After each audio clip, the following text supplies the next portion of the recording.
कामी क्रोधी लोभी इनसे भक्ति न होए, भक्ति करे कोई सूरमा जाति बरन कुल खोए। ओम साई राम मित्रों, आज का ब्लॉग आप सभी हमारे साईं परिवार के लिए, हमारे बंधु बांधव के लिए बहुत ही विशेष लाभकारी और कल्याणकारी है, क्योंकि आज के ब्लॉग में हम अपने साईं परिवार के लिए एक बहुत ही विशेष उपाय लेकर के आए हैं, जिसके माध्यम से आपके जीवन का जो अंधकार है वह समाप्त होगा, आपके बंद किस्मत के ताले खुल जाएंगे और आपके ऊपर साईं बाबा का और शनि भगवान की कृपा साक्षात बनेगी। क्योंकि आज का उपाय शनि भगवान का उपाय है, शनिवार का उपाय है। अगर आप कुंडली में बिलीव करते होंगे, आपको मैं एक चीज़ बताऊं, अगर आप ज्योतिषी के यहाँ जाते हैं और वह बताता है कि 7.5 ही है, ढैया चल रहा है शनि का, और आपके घर में सबसे पहले तो आप यह जान लें कि अगर आपके घर में लोगों की किस्मत एकदम ऐसे जकड़ के बंद हो गई है कि कितना भी प्रयास करते हैं, एफर्ट करते हैं, लेकिन उनका भाग्य आगे नहीं बढ़ता, व्यापार में अचानक से घाटा लग जाता है और आप समझ नहीं पाते हैं, घर परिवार में लोगों को बड़े से बड़ा रोग घेरता है और आप समझ नहीं पाते हैं, तो आपको समझ लेना चाहिए कि शनि का उपाय आपको करना चाहिए। मैं आपको बता दूं, शनैश्चर मतलब धीरे धीरे चलने वाला, शनि का मतलब होता है आपका भाग्य कहाँ ट्रैक पर बहुत बढ़िया से लय में और गति में चल रहा था, लेकिन जब शनि का प्रकोप आपके ऊपर आता है तो ब्रेक लग जाता है, और ब्रेक लगता है तो भाग्य केवल हिलता डुलता नजर आता है, आगे विकास नहीं कर पाता है। ऐसे समयों में आपको समझना चाहिए कि आखिर यह उपाय क्या हम करें कि इस परिवार के समस्त सदस्यों के ऊपर जो निगेटिविटी हावी है वह कैसे दूर हो, कैसे भाग्य आगे बढ़े, कैसे घर परिवार में धन लक्ष्मी का प्रचुर आगमन हो और परिवार के एक एक सदस्य अपने अपने पाथ पर चलें, अपने अपने सफलता के मार्ग पर चलें। तो यहाँ पर आपको समझना जरूरी है, भगवान कृष्ण ने गीता के 10वें अध्याय में क्या कहा है कि हे अर्जुन, वृक्षों में मैं पीपल का वृक्ष हूँ, वृक्षों में मैं पीपल का वृक्ष हूँ, और देवार्ष में देवों में मैं नारद ऋषि हूँ।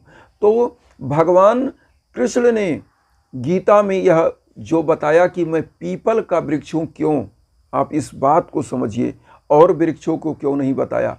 आप अपने आसपास पड़ोस बहुत जगहों पर देखे होंगे कि अगर दीवार पर एक छोटा सा वृक्ष उगता है, छोटा सा बीज गिरता है, तो पीपल का वृक्ष उस दीवार को फाड़ के जम जाता है, उग जाता है, क्योंकि उसकी जिजीविषा सबसे अधिक होती है।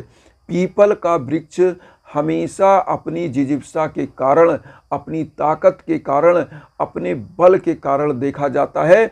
और आपने देखा होगा जिस दीवार पर, जिस टंकी पर जहाँ भी पीपल का वृक्ष उग जाता है, तो चाहे उस दीवार को फाड़ के उसको उगना पड़े तो वह उगता है।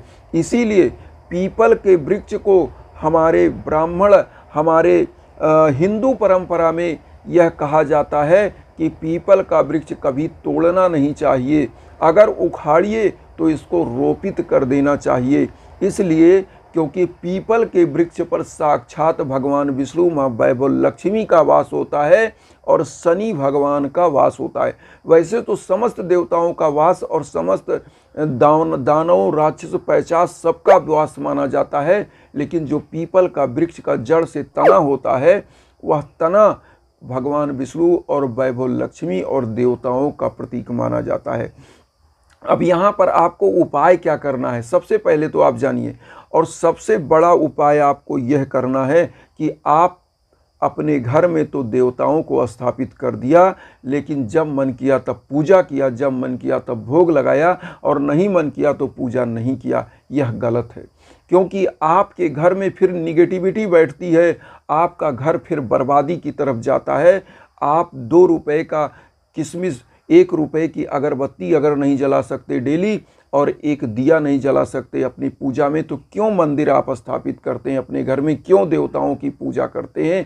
आपको मेरी बात बुरी लगेगी, लेकिन अक्षर सा सत्य है। जिस प्रकार से आपको डेली भोजन चाहिए इस शरीर को चलाने के लिए, उसी प्रकार से अपने घर की निगेटिविटी दूर करने के लिए एक पॉजिटिव वाइब्स ज़रूरी है, एक पॉजिटिव ऊर्जा ज़रूरत है, एक पॉजिटिविटी की ज़रूरत है। ये इसलिए कह रहा हूँ कि जिन घरों में अगर आपने मंदिर बनाया है छोटा सा जहाँ आप पूजा करते हैं, तो एक दीप ही जलाइए, बस प्रणाम कर लीजिए। पूजा हम कहते हैं, ये नहीं कहते आप 10 घंटे पूजा करिए, 4 घंटे करिए, 1 घंटे करिए, 1 मिनट पूजा करिए। प्रभु के सामने जाइए, एक दीप जलाइए, अगरबत्ती जलाइए, प्रणाम करिए। कोई मंत्र करने की ज़रूरत नहीं, कोई तंत्र करने की ज़रूरत नहीं। लेकिन आपके जीवन में जब कष्ट आता है तो आपको यह उपाय जो बताया जा रहा है उसको आप ध्यान से सुनिए। मंदिर की बात घर की हुई, अब आप पीपल के वृक्ष की पूजा कैसे करेंगे। आप अगर भोर में जब सूर्य नहीं निकलता है, मतलब सूर्य की रश्मियाँ पृथ्वी तक ना आए, आपको मैं बता रहा हूँ शनि भगवान और सूर्य भगवान की पिता पुत्र होते हुए भी शत्रुता है। शनि भगवान सूर्य भगवान के पुत्र हैं, लेकिन उनकी शत्रुता है, क्योंकि कभी सूर्य भगवान ने अपनी पत्नी से बोला कि यह शनि काला क्यों है। शनि भगवान को लगा कि सूर्य भगवान जो हमारे पिता हैं वो मेरी माँ के चरित्र पर शक कर रहे हैं। उसी दिन से शनि भगवान की शत्रुता स्टार्ट होगी सूर्य भगवान से। तो कहने का यहाँ तात्पर्य है, जब भी पूजा करना है, शनिवार का कोई भी दिन, शुक्ल पक्ष हो, अधियारा पक्ष हो, कभी भी आप पूजा कर सकते हैं। तो स्टार्ट कर सकते हैं शनिवार, और 11 शनिवार आपको उपाय करना है। तो करना क्या है, आपको सूर्य की रश्मियाँ पृथ्वी तक आने से पहले, मतलब भोर में 4 बजे या जब भी सूर्य ना निकले, पृथ्वी पर उसकी किरणें ना आए, आपको पूजा में जाना सुबह। और रात्र में 9 बजे तक, 10 बजे तक आप पीपल के पेड़ पर जा सकते हैं, क्योंकि उस समय अंधेरा हो सकता है। जैसे ही सूर्य अस्त हो जाए 7 बजे से लेके, या आप जब भी सूर्य अस्त होता है उस समय आप देख लीजिए, उसके बाद आप पीपल की वृक्ष की पूजा करें। क्योंकि शनि भगवान काले का प्रतीक हैं, और उजाला आ जाता है पृथ्वी पर तो वह पूजा वो स्वीकार नहीं करते। तो इसलिए भोर में आपको पूजा अगर मॉर्निंग में करनी है तो 11 शनिवार भोर में जाएंगे। अगर रात में कर रहे हैं शाम को, तो लगभग 8 बजे का टाइम बहुत अच्छा होता है। आप उस पीपल के वृक्ष की पूजा करिएगा जिस पर लोग पूजा करते हो, जिस पर घंट बनता है, उस पीपल की वृक्ष की पूजा नहीं करिएगा, क्योंकि वह एक प्रकार से जीवात्माओं से, क्योंकि जो लोग मृत होती है तो घंट बांधे जाते हैं, उसमें घड़े में जल बांधा जाता है, थोड़ा सा नीचे छेद किया जाता है, उसी को बांधा जाता है। ऐसे वृक्ष की पूजा नहीं करनी चाहिए, क्योंकि ऐसी मान्यता है कि ऐसे वृक्ष पर जागृत आत्मा होती है और वह आपके लिए हानिकारक सिद्ध हो सकती है। इसलिए आप उन वृक्षों की पूजा करें जहाँ पर पूजा होता है। तो ऐसे वृक्ष को जाइए और वहाँ पर आपको जाना है। रात्रि में मान लीजिए 8 बजे करें और भोर में 4 बजे, तो ऐसे ही समय पे जो समय हमने बताया वो जान लीजिए। काला तिल ले लीजिए, थोड़ा सा 1 लोटा जल लीजिए, उसमें डाल लीजिए, 1 सरसों के तेल का दीप, 1 अगरबत्ती आप ले लीजिए।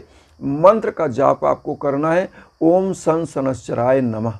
ओम सन शनश्चराय नमः जो हम आपके स्क्रीन पर दे रहे हैं, इस मंत्र का 21 बार आप जाप करिएगा और 11 दिन ये उपाय करना है। तो करना क्या है, 21 बार जाप करिए, लोटे का जल जो तिल डाला है और थोड़ा सा पीला चंदन डाल करके उसी पीपल के वृक्ष पर अर्पित कर दीजिए, मतलब जड़ में जल को डाल दीजिए और वही पीला चंदन लगा दीजिए वृक्ष पर, और उसी को आप अपने मस्तक पर चंदन लगाएं। माताएं बहनें हैं तो अपने चंदन लगाएं, और उसके बाद सभी स्त्री पुरुष सभी लोग चंदन उस पीले का वृक्ष को करिए, क्योंकि भगवान विष्णु का जो चंदन है वो पीला है, और शनि भगवान के लिए जो काला तिल आप डाल रहे हो शनि भगवान के लिए अर्पित कर रहे हो, जल में जो डाल रहे हो। और 1 अगरबत्ती जलाइए और 7 बार परिक्रमा करके अपने घर आ जाना है। 11 शनिवार इसको आपको करना है और देखिएगा भाग्य चमक जाएगा। एक चीज़ और बताना चाहते हैं, जब आपके घर में भीषण बाधा होती है, मैं एक चीज़ आपको बताऊं, हवन की मैं अभी कल ही बताया कि असिस्टेंट प्रोफेसर हुए हमारे एक बहुत प्रिय शिष्य जो साईं परिवार के बहुत अच्छे भक्त थे, और उनका इसी प्रकार से मैं आपको बताऊं, अभी जो हवन लोगों की मैं कर रहा हूं, उन हवन में जो भी चमत्कारिक रूप से चीज़ें हो रही, जैसे मैंने एक दिन दिखाया कि दीपक में मैं एक अपने शिष्य का हवन कर रहा हूं जो शिष्या है, और उनके दीपक में इतना बढ़िया उसमें फूल बना जो हम आपकी स्क्रीन पर दिखा दे रहे हैं, आप देख सकते हैं। तो बाबा का चमत्कार होता है। और हवन एक ऐसी विधा है जो हमारे वेदों में वर्णित है। यजुर्वेद में आप जाएंगे तो हवन का पूरा आपको विधि विधान बताया गया है। और हवन से डायरेक्ट जो ऊर्जा है वो देवताओं तक पहुंचती है, क्योंकि अग्नि क्या है, देवताओं और मनुष्यों के बीच की माध्यम है। जिसको अग्नि को 250 सूक्त आप अगर ऋग्वेद में जाएंगे तो अग्नि को समर्पित है। और अग्नि को समर्पित करने का मतलब आप समझिए कि अग्नि, कोई भी देवता कहीं भी जाते थे, कहीं भी युद्ध करने, कहीं भी पवित्र काम के लिए, विजय के लिए, तो पहले हवन होता था। अगर आपके घर में कोई भी प्रकार की बाधा है तो आपको किसी से डरने की ज़रूरत नहीं, कोई चीज़ नहीं, आप डायरेक्ट हवन कराएं। और हवन सौभाग्यवर्धन का, महामृत्युंजय संजीवनी महामृत्युंजय का हवन, उसके बाद साईं बाबा के 11,000 मंत्रों का हवन, उसके बाद 9 ग्रहों का, जिसमें शनि ग्रह, शुक्र ग्रह, बुध ग्रह, बृहस्पति ग्रह, केतु, राहु, सभी का हो जाता है हवन और आपके घर में दिव्यता आती है। तो आप सभी लोगों से हम यही कहेंगे कि आप इंस्टाग्राम पर आइए।